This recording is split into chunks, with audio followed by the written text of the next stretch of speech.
ReefBum is sponsored by Bulk Reef Supply and Ecotech Marine.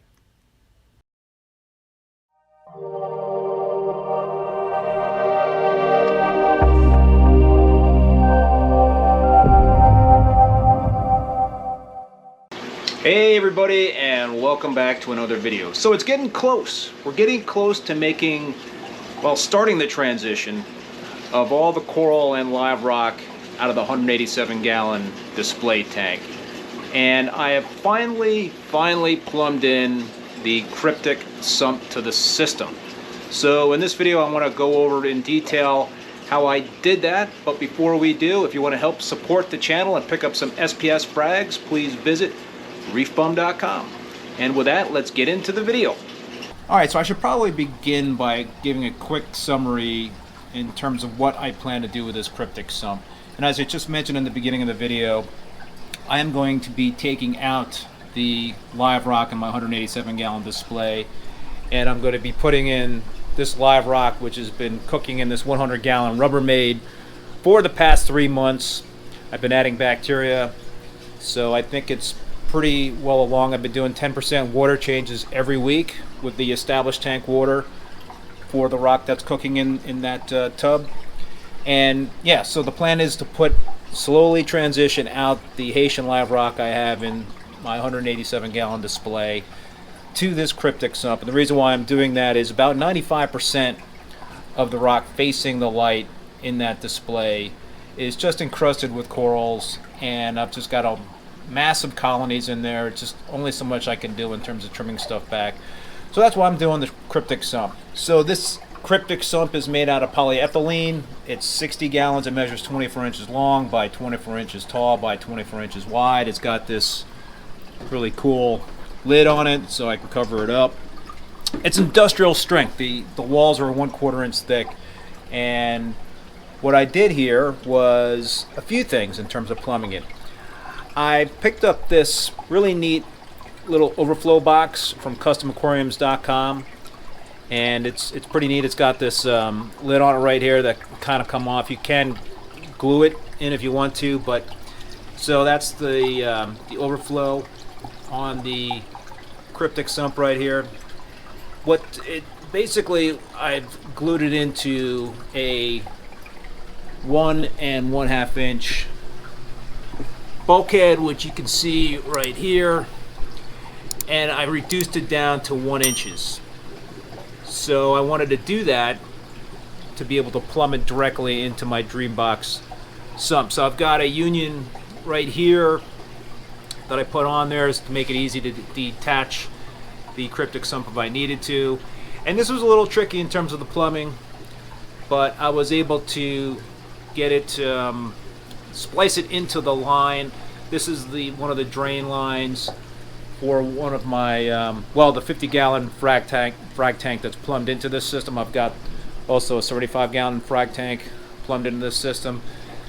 So I wasn't positive that I could handle the additional water going into the Dreambox, so I kind of kept my fingers crossed, but it seems to have worked out. I plumbed it in, a little tricky as I mentioned. So that's in there. And in terms of the pump feeding the Cryptic Sump, I've got a Mag 5 pump. I put a valve on it. This is rated for 500 gallons per hour. So I cranked it back a little bit. I'm going to estimate that I've got, I don't know, 300 to 350 gallons per hour going in. I got a little lock line, and I put a bulkhead, so that's 3/4 inch tubing that's going into the Cryptic Sump. What you could also notice here is an additional bulkhead. That's a 1 inch bulkhead. That was a screw up on my part, so I ended up just capping it off. Not a biggie. And what you see right here is an emergency drain. So if the water for some reason goes up above this overflow box and gets clogged, then I've got this emergency drain right here, and that'll go right into the Dreambox right here. So I had to put a lot of thought into this thing because I had a kind of, it's complicated in terms of the way I've got my Dreambox all plumbed up. But I'm pretty happy with the way this thing has turned out. It should work out really well. I love the fact that it's got the cover. I had to actually elevate the Cryptic Sump about 8 inches off the ground because I needed the drain to go above these two controllers and also above one of the return lines on the system. I don't know, it's a bit of a Frankenstein setup here in terms of this Dreambox and all the different plumbing that I got going on, but hey, knock on wood, it seems to be working out pretty well. Specifically what I have going on is I have two 1 1/2 inch drains from the 187 gallon tank. That's one of them right here. So that's the inlet going into the Dreambox for that one. Then the second 1 1/2 inch drain is right here. That's the inlet there. As I mentioned, the Cryptic Sump is spliced into the drain for the 50 gallon frag tank. This is a 1 1/2 inch drain, 1 1/2 inch PVC pipe. And what I did here is I split it up. So I've actually got ultimately a 3/4 inch piece of PVC that's going into this inlet in the Dreambox, and the 1 inch piece of PVC is going into this inlet. I spliced it into, I wanted to splice in my saltwater makeup. I've got that in that 50 gallon drum over there.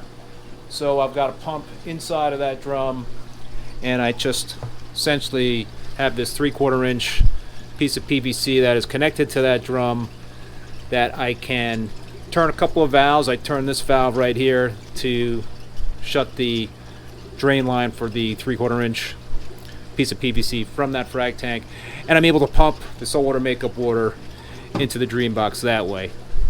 The last inlet that I got going into the Dreambox is this 1 1/2 inch piece of PVC that is the drain line for this 75 gallon frag tank.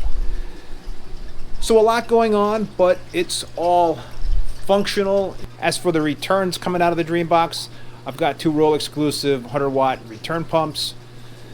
This 1 inch PVC pipe is returning water to the display tank, but it also is set up to return water to the 50 gallon frag tank. And the other 1 inch return line is also going back to the 187 gallon display, but it is also feeding water this way all the way down here to the 75 gallon frag tank.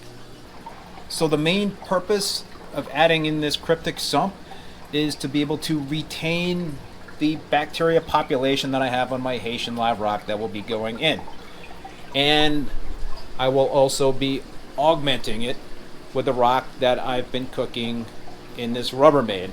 I've been actually dosing Microbacter 7 on a daily basis, so that should certainly help in terms of turning this dry rock, the Carib Sea life rock, into live rock. And more about the flow, I just don't think I'm going to need a lot of flow into this Cryptic Sump. I just really want to be able to circulate the water from the system into the Cryptic Sump and back into the main sump. And I'm actually happy that I added this Cryptic Sump not only to put the Haitian live rock in it, but to also just increase my sump volume. I think this Dreambox is 74 gallons, so given that I have the 187 gallon display, a 75 gallon frag tank, and a 50 gallon frag tank, I like the fact that the Cryptic Sump is kind of expanding my Dreambox in terms of its capacity. I think that's a good thing. But that's kind of it in terms of the update. I want to thank all you folks who gave me suggestions in one of my prior videos about the Cryptic Sump in terms of plumbing it. I think I did get one suggestion about this really neat overflow box, and I do like it a lot. I want to thank my reef keeping buddy Mike, who has a Cryptic Sump himself and gave me some direction on it. So with that said, I will keep you folks updated in terms of the progress. I'm going to have to start hacking some corals out of that 187 gallon tank and transitioning some of those corals into the frag tanks. So I'm going to be pretty busy with a lot of stuff going on, and I will keep everybody updated. Anyway, thanks for watching, and I will see you next time.